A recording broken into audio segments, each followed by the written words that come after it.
Hello, good afternoon everyone. My name is Vikram Kakre and I am going to take the session on EMF, that is electromagnetic field. I don't know by the notes I have put it into our Moodle platform. I don't know how many of you have gone through that and seen the syllabus and the details of the subject. What was expecting from you till date is that I wanted you to get aware with what this subject is all about.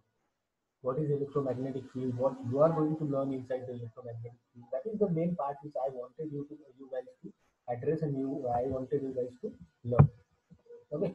So when I say that electromagnetic field, it is basically a combination of two major things. One is a electric field and another one is a magnetic field. Electric field and magnetic field are basically combinations of each other. If you form the combination between electric field and magnetic field, you can see that the field which is generated out of their product is the electromagnetic field. Now, we will try to understand in detail what is electric field is all about, and we will try to understand then how electric fields are created actually. Then we will try to understand what is magnetic field, and we will try to understand how magnetic field are created. But first, if you focus on the world which is coming in both of them is a field. We first have to basically understand what is meant by field.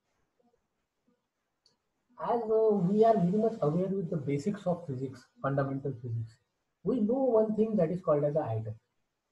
Atoms are made up of different particles. There are electrons, there are protons, there are neutrons. We all know that proton is a positively charged particle, electron is a negatively charged particle, and neutron, which is neutral in nature, doesn't have any charge. हम सबको एक पता है कि भाई proton जो है वो पॉजिटिवली चार्ज पार्टिकल है, इलेक्ट्रॉन जो है वो एक नेगेटिवली चार्ज पार्टिकल है, और न्यूट्रॉन जो है वो एक न्यूट्रल पार्टिकल है. तो इस चीज के साथ अपन अवेयर है कि प्रोटॉन का काम क्या है, वो एक पॉजिटिवली चार्ज पार्टिकल. इलेक्ट्रॉन का काम क्या है, तो इलेक्ट्रॉन की सिग्निफिकेंस क्या है कि वो एक निगेटिवली चार्ज पार्टिकल. और न्यूट्रॉन जो जिसका कोई एक ये नहीं कि भाई ये अपने को इस चीज का कोई मतलब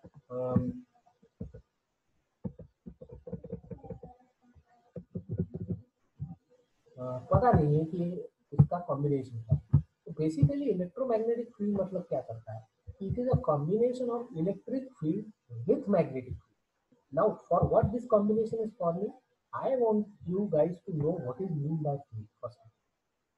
Field means something which is related to field means something which is related to the force of attraction. अगर आपने समझ लो हवा में प्रोटॉन को छोड़ दिया, प्रोटॉन एक पार्टिकल है, उसको आपने हवा में छोड़ दिया, ठीक है, और आपने समझ लो इलेक्ट्रॉन को दूसरी तरफ छोड़ दिया उसी स्पेस के अंदर एक नियरेस्ट डिस्टेंस पे दोनों को छोड़ दिया, तो क्या होगा, what will happen between them? Because proton and electrons are oppositely charged particles, they will attract each other. और वो उनका बेसिक नेचर, जैसे फिजिक्स के अंदर कुछ फंडामेंटल्स होते हैं, वैसे उनका फंडामेंटल नेचर ये है कि प्रोटॉन इलेक्ट्रॉन को अपनी तरफ खींचेगा, इलेक्ट्रॉन प्रोटॉन को अपनी तरफ खींचेगा. तो अब खींचेगा मतलब क्या है, are they connected by a thread और समथिंग? नो, कोई उनके बीच में कोई रस्सी तो नहीं है कि खींचेगा. खींचने का मतलब ये है कि they will apply a imaginary line of forces, they will apply a imaginary force on the opposite particle. Proton अपने अपोजिट पार्टिकल के ऊपर इमेजिनरी ये अप्लाई करेगा, फोर्स अप्लाई करेगा, और इलेक्ट्रॉन अपने अपोजिट साइड वाले जो है, जो प्रोटॉन है, उसके ऊपर में imaginary line of force apply करेगा. अब उससे होगा क्या, इलेक्ट्रॉन प्रोटॉन को अपनी तरफ खींचेगा, प्रोटॉन इलेक्ट्रॉन को अपनी तरफ खींचेगा.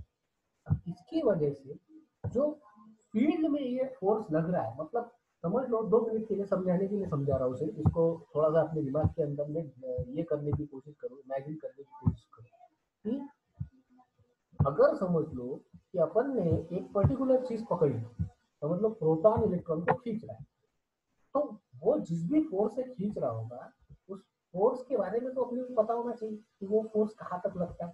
अब जरूरी है कि जैसे अगर मैंने मान लो 10 मीटर के डिस्टेंस पे एक प्रोटॉन और इलेक्ट्रॉन को रख दिया, 10 मीटर के डिस्टेंस के बाहर अगर मैंने उसको समझ लो 1 लाख किलोमीटर के डिस्टेंस पे रख दिया, तो क्या उतने ही फोर्स से वो उस प्रोटॉन को खींच पाएगा जितने से उसने 10 मीटर के फोर्स में खींचा था? Answer is obviously no, because the distance is increase, the strength of the force needs to be applied मोर।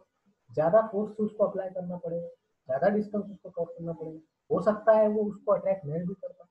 तो इसका एक मतलब है कि जब तक कोई प्रोटॉन और इलेक्ट्रॉन एक पर्टिकुलर फील्ड के अंदर में या पर्टिकुलर एरिया के अंदर में रहते हैं जिसके अंदर वो फोर्स ऑफ अट्रैक्शन अप्लाई कर पाते हैं, उस पर्टिकुलर एरिया के अंदर ही वो एक दूसरे की तरफ क्या कर सकते हैं, अट्रैक्ट कर सकते हैं या रिपेल कर सकते हैं। अगर दोनों प्रोटॉन है तो रिपेल कर सकते हैं, दोनों इलेक्ट्रॉन है तो रिपेल कर सकते हैं।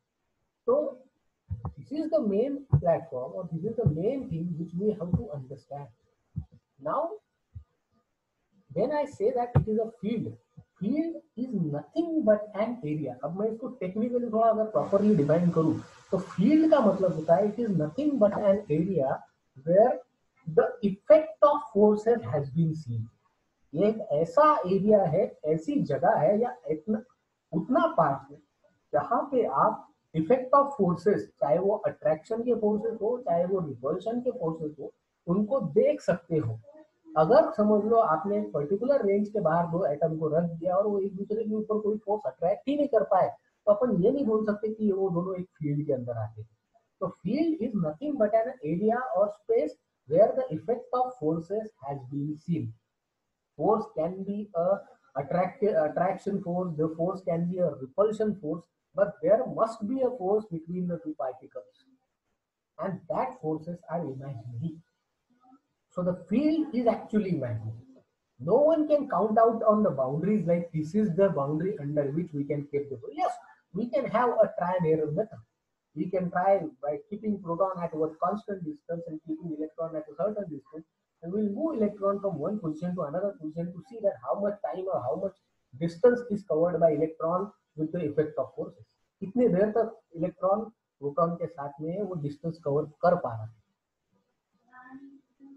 अब अगर मेरे को ये चीज बहुत डिटेल में समझनी है तो ये इसको दो तरीके से समझना पड़ेगा। एक है इलेक्ट्रिक कॉम्बिनेशन के साथ और एक है मैग्नेटिक कॉम्बिनेशन के साथ। अब इलेक्ट्रिक कॉम्बिनेशन से अपन शुरुआत करते हैं। आज के ये जो सेशन है इसके अंदर में मैं आपको सब्जेक्ट का ब्रीफ ओवरव्यू देने वाला हूँ कि सब्जेक्ट में है। तो आपका जो सब्जेक्ट है that is what we are calling as electromagnetic field is actually a subject in which you are going to learn the electric field in detail. Then you are going to encounter a magnetic field, and then you are going to understand the combination of both, that is electric field and magnetic field. Okay, so first part of the syllabus is what is meant by electric field and how electric field and what electric field we have to learn। क्या electric field है, उसका क्या मतलब है और उसमें से क्या अपने को पढ़ना है, ये चीज अपने को पहले क्या करना पड़ेगा, समझना पड़ेगा। ठीक है, तो आपके सामने जो स्क्रीन के ऊपर में जो सिलेबस है इलेक्ट्रोमैग्नेटिक फील्ड का, it is a propose kind of syllabus but it is finalise, almost final. So what we are going to learn this is very much clear from this. अगर अपन शुरुआत करते हैं तो जैसे मैंने बोला कि फील्ड के अंदर में दो तरीके की फील्ड आती है, एक इलेक्ट्रिक फील्ड और एक मैग्नेटिक। तो शुरुआत होगी यार, start of your field with electric field. In electric field you are going to start with the review of vector analysis. Unit number 1 का जो आपका टाइटल है वो है रिव्यू ऑफ वेक्टर एनालिसिस। अब तुम्हारे दिमाग में ये क्वेश्चन ऑटोमेटिकली जनरेट होना चाहिए कि सर अपन ने तो बोला कि अपन इलेक्ट्रिक फील्ड से शुरू करने वाले हैं, अब ये वेक्टर कहाँ से बीच में है? अब बहुत सिंपल जवाब है इसका। फील्ड को अगर तुमको एनालाइज करना है, दुनिया के किसी भी चीज को अगर तुमको एनालाइज करना है तो तुमको उसको मैथमेटिकली या स्टैटिस्टिकली प्रेजेंट करता है। और फील्ड को मैथमेटिकली एनालाइज करने के लिए जिस टूल का इस्तेमाल किया जाता है उस टूल का नाम है वेक्टर। वेक्टर एक ऐसा टूल है जो आपके फिजिकल फील्ड को, चाहे वो किसी भी तरीके का क्यों ना हो, फील्ड किसी भी तरीके की हो सकती है, तो किसी भी तरीके के फील्ड को एनालाइज करने के लिए जो टूल इस्तेमाल किया जाता है उस टूल का नाम है वेक्टर। तो यूनिट नंबर 1 जो है आपका वो पूरा का पूरा मैथमेटिकल एनालिसिस बताता है फील्ड का। तो यूनिट नंबर 1 के अंदर में अपन ये समझने वाले हैं कि अगर मैं जब स्पेस की बात कर रहा हूँ Space can have either direction. There are different types of systems by which space can be defined. You can define it in a Cartesian coordinate system where the variables are x, y, z. You can define it in a cylindrical coordinate system where it is a rho phi z. The variables are rho phi z. You can define it in a what we are spherical coordinate system where the variables are r theta phi. जब आप एक point हवा में mention कर रहे हो ना, वो पॉइंट हवा में किसी भी तरीके से मेंशन किया जा सकता है। आप उसको कार्टेशियन में भी मेंशन कर सकते हो कि वो पॉइंट एक्स से इतना ऊपर है, वाई से इतना नीचे है, जेड से उतना ऊपर है, लाइक दैट। या अगर आप उसको सिलेंड्रिकल कोऑर्डिनेट सिस्टम में डालना चाहते हो तो वो कितना उसका रेडियस है, कितना उसका एंगल है, कितना उसका जेड का डायमीटर है, सब चीजें आपको मेंशन करना पड़ेगा। तो वेक्टर के अंदर में सबसे पहले अपने को शुरुआत करना पड़ेगा कोऑर्डिनेट सिस्टम से। बाद में अपन पढ़ेंगे कि बेसिक कुछ फॉर्मूलेज है, वेक्टर होता क्या है, वेक्टर और स्केलर इन दोनों में डिफरेंस क्या है, वेक्टर ही क्यों इलेक्ट्रोमैग्नेटिक फील्ड के लिए यूज किया गया है, बाद में वेक्टर के बेसिक फंक्शन, उसको किस तरीके से लिखा जाता है, किस तरीके से रिप्रेजेंट किया जाता है। उसके बाद आपके वेक्टर का प्रोडक्ट आपको समझना पड़ेगा किस तरीके से निकाला जाता है, किस तरीके के प्रोडक्ट होते हैं, क्या वो भी सिंपल प्रोडक्ट होते हैं जिस तरीके से अपन 2 into 3 6 करते हैं, तो क्या वेक्टर भी वैसा ही होता है? नहीं, ये भी चीजें आपने को सीखनी पड़ेगी। उसके बाद आता है प्रोजेक्शन ऑफ वेक्टर। प्रोजेक्शन का मतलब जब एक वेक्टर को आप दूसरे वेक्टर पे शैडो करके डालते हो तो किस तरीके से उसको मैचअप किया जा सकता है। उसके बाद उससे रिलेटेड फील्ड के वेरिएबल्स अपने को पढ़ने पड़ेंगे। ग्रेडियंट क्या होता है, डाइवर्जेंस क्या होता है, कर्ल क्या होता है, वेक्टर इंटीग्रल क्या है, डाइवर्जेंस थ्योरम क्या है, और स्टोक्स थ्योरम क्या है। तो यूनिट नंबर 1 पूरा वेक्टर पे चलेगा। फिर यूनिट नंबर 2 में आप प्रॉपरली मूव ऑन करेंगे इलेक्ट्रिक फील्ड की तरफ, जहां पर उस यूनिट को नाम दिया गया है इलेक्ट्रोस्टैटिक्स। स्टैटिक्स का मतलब होता है स्टेडी, इलेक्ट्रो का मतलब होता है चार्जेस। जब दो स्टेडी चार्जेस को स्पेस के अंदर में या फील्ड के अंदर में जहां पर इफेक्ट देखा जा रहा है वहां पर रखा जाएगा तो वो किस तरीके से बिहेवियर करेंगे, और उसका स्टडी यूनिट नंबर 2 के अंदर में, जिसके अंदर आपको कूलम्स का लॉ पढ़ना है, इलेक्ट्रिक फील्ड इंटेंसिटी नाम का एक कंसेप्ट पढ़ना है, उसके बाद इलेक्ट्रिक फील्ड इंटेंसिटी का कंसेप्ट कहाँ कहाँ पे अप्लाई होता है वो पढ़ना है। ठीक है, इलेक्ट्रिक फ्लक्स क्या है, डेंसिटी क्या है, सब चीजें आपको यूनिट नंबर 2 में पढ़नी पड़ेगी। अब इस यूनिट में आपको इलेक्ट्रिक फील्ड पता चल जाएगा। फिर आप मूव करेंगे मैग्नेटिक फील्ड की तरफ, जिसका नाम है यूनिट नंबर 3 मैग्नेटोस्टैटिक। यहाँ पे जब मैग्नेट पिक्चर में आएगा तो मैग्नेटिक फील्ड, फील्ड के अंदर में मैग्नेट पे या उसके साथ में रहने वाले एटम्स के ऊपर या एलिमेंट के ऊपर किस तरीके से अफेक्ट करती है, ये इसको आपको इस यूनिट में पढ़ना। कुछ लॉज है जो मैग्नेटिक फील्ड के ऊपर डिफाइंड है, जैसे बायोट सवार्ट लॉ हो गया, एम्पियर सर्किटल लॉ हो गया, ये आपको पढ़ना है। फिर मैग्नेटिक फील्ड के अंदर इंटेंसिटी क्या होती है, उसकी डेंसिटी क्या है, इंटेंसिटी किस एलिमेंट पे एप्लीकेबल है, ये यहाँ पर पढ़ना है। Unit number 4 is a proper blend of electric and magnetic field. When one want to mix the electric field with the magnetic field, what are the particular limitations that fellow has to follow? एक बंदे को electric field को अगर magnetic field के साथ में mix कराना है तो किस तरीके की लिमिटेशन को उसको फॉलो करना पड़ेगा, ये चीज उसको देखना पड़ेगा। वो लिमिटेशन आती है बाउंड्री कंडीशन के साथ। बाउंड्री का मतलब होता है दोनों के बीच का corner. when you are moving from one electric field to another magnetic field, what are the limitations are going to be known under the boundary condition? They can be under electric also. Electric के खुद के भी boundary condition है, magnetic के खुद के भी boundary condition है। ठीक है, और कुछ मैक्सवेल की इक्वेशन जो पूरा इलेक्ट्रोमैग्नेटिक फील्ड को अपने 4 इक्वेशन के अंदर में सिग्निफाई कराता है, ये पढ़ेंगे अपन यूनिट नंबर 4। बाद में आएगा unit number 5। Unit number 5 is a electromagnetic wave propagation. Once the electromagnetic field is created, now you are creating electromagnetic field for what? It is used for the communication over the larger medium. Communication over the larger medium. When the data is transferred in the form of electromagnetic signal, they are transferred or transpired through the waves. Waves के through उनको भेजा जाता है, signal को भेजा जाता है। ठीक है, तो ये आपको इस इलेक्ट्रोमैग्नेटिक वेव प्रोपगेशन के अंदर में पढ़ना पड़ेगा, जिसके अंदर में आपको बहुत सारे कंसेप्ट है कि वेव क्या होती है, कौन से मीडियम होते हैं वेव के, उसके अंदर कौन से थ्योरम्स है, उनके क्या स्ट्रेटेजी है, वो आपको याद है। और unit number 6 titled as a radiation, इसके अंदर में एक्चुअल में एंटेना डिजाइनिंग का पार्ट है। जहाँ पे आपके पास इलेक्ट्रोमैग्नेटिक वेव अब आप तैयार कर चुके हैं, उस वेव्स को आपको एक एंटेना से ट्रांसमिट करना है दूसरी जगह पर या स्पेस में या कहीं और रिसीव करने के लिए। तो उसमें उसके लिए आपके पास रेडिएशन के लिए किस तरीके के मीडियम है, जैसे Hertzian dipole, half wave dipole, then quarter wave monopole are kind of antenna are available for transmission of the signal in the form of waves from transmitter to the receiver carrier.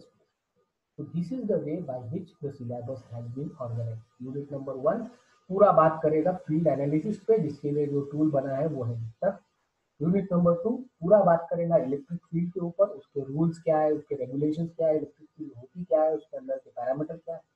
Unit number 3 पूरा बात करेगा सिर्फ magnetic field पर, magnetic field पैदा कैसे होती है, उसके अंदर में क्या होता है, उसके वेरिएबल्स क्या है, किस तरीके से एनालाइज करना चाहिए, उसके लॉस क्या है, सब यूनिट नंबर 4 पहली बार बात करेगा blending of electromagnetic field with each other, electric field with magnetic field. So what are the boundary, what are the condition, what are the standard equation presented by scientist called as a Maxwell. And unit number 5 is to wave propagate. To propagate a data in the form of wave is done to the unit number 5. And unit number 6 signifies actual transmission of the data in the form of wave from one antenna to the space or any receiver point. This is the electromagnetic field. सुनने में बहुत बड़ा लग रहा होगा, पर अगर अपन इसको ऐसा समझे कि 100 चेन्स है जो एक दूसरे से कनेक्टेड है पर टूटी हुई पड़ी है, आज की डेट में टूटी हुई पड़ी है, अपने को उन चेन्स को जोड़ते हुए जाना। अगर अपन अपना बेस थोड़ा धीरे धीरे करते हुए भी पकड़ते हैं और अच्छे से पकड़ते हैं, तो मैं आपको एक बात 100% गारंटी के साथ बोल सकता हूँ कि by the time of we will finish unit number 1, unit number 2, properly unit number 2, you will get inside this subject. Not only you will get acquainted with this subject, you will fall with this subject. This is the subject which you can love. This is the subject which you can like. But condition is that from the day one, you need to be very serious and focus about it. And serious doesn't mean I'm not saying that you can't miss any of the session or you can miss on the urgent level. But you need to have that amount of self understanding that if you have missed some session, live session, you must watch the recorded session. It is your duty to understand, and you need to understand each and every concept which I am going to teach you in future. So electromagnetic field will become interesting for you if you will take interest in it. Okay. So my rule is very clear. I want to make this subject very interesting and easy for you. And do not follow the myths. When people say that this is the toughest subject of third semester, I call it as a bullshit. If you put your 100% dedication into what I am telling you or what I am going to explain you in this semester, believe me, at the end of the semester, this will be the easiest subject. There are tactics which we have to follow. Her subject का अपना कुछ loopholes होता है, उसको पकड़ के आगे जाना और नॉलेज को अच्छे से इकट्ठा करना। तो आपको मेरे साथ सिर्फ फॉलो करना है। जिस दिन मैं रिकॉर्डेड सेशन डालूंगा उस दिन आपको रिकॉर्डेड सेशन ईमानदारी से देखने हैं। जिस दिन मैं लाइव सेशन रखूंगा उस दिन लाइव सेशन बात करना है। लाइव सेशन प्रोबेबली मोस्टली अपने जो होंगे वो डाउट पर ही बेस होंगे, क्योंकि रिकॉर्डेड सेशन में इसलिए डाल रहा हूँ पढ़ाते वक्त क्योंकि मुझे लगता है कि रिकॉर्डेड सेशन अगर रहा तो you can watch, if you didn't understood something in first attempt, you can watch it twice, thrice, so that you get cleared with that. But still, if doubt persists, we can have one interaction session every time we will get the chance. And through that live session, we will only discuss the doubts you are facing. So we will have this enjoyable experience. Don't worry about it. Okay. So unit number 1 के अंदर में अपन शुरू करने वाले हैं अपने अगले lecture के साथ, जो मेरा शायद लाइव लेक्चर होगा आप सबके लिए। वहां पर मैं शुरुआत लाइव से करूंगा, तो वहां पे अपना टाइटल रहेगा रिव्यू ऑफ वेक्टर। आप अपने अगले लेक्चर में आते वक्त अगर कुछ करना चाहते हो तो एक काम करो, रिव्यू ऑफ वेक्टर एनालिसिस को कम से कम आप ये जो पॉइंट है